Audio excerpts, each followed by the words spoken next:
পবিত্র মুহররম মাস, এইটা একটা গুরুত্বপূর্ণ একটি মাস। এই মাসের ভিতরে আশুরা আছে। মুহররম মাসের 10 তারিখকে আশুরা বলা হয়। মুহররমের 10 তারিখকে আশুরা বলা হয় কেন?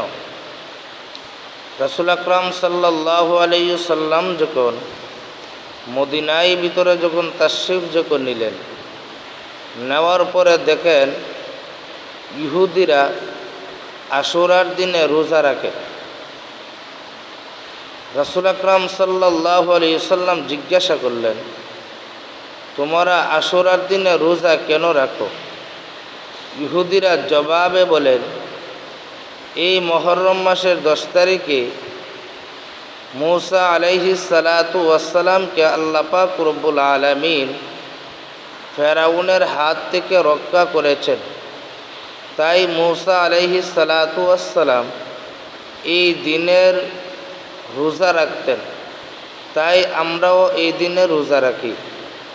আর ফেরাউনের হস্তি বাহিনীকে আল্লাহ পাক রব্বুল আলামিন এই দিনে ধ্বংস করে দিয়েছেন। এই জন্য আমরা শুকরিয়া আতান এই দিনে আশুরার দিনে আমরা রোজা রাখি।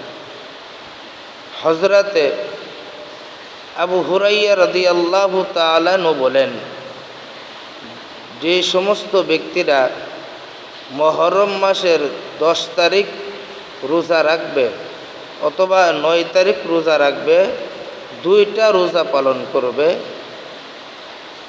1 বছর নফল রোজা রাখলে যতটুকু সওয়াব হবে অতটুকু সওয়াব তাদের আমলনামার ভিতরে প্রবেশ করে দেওয়া হবে।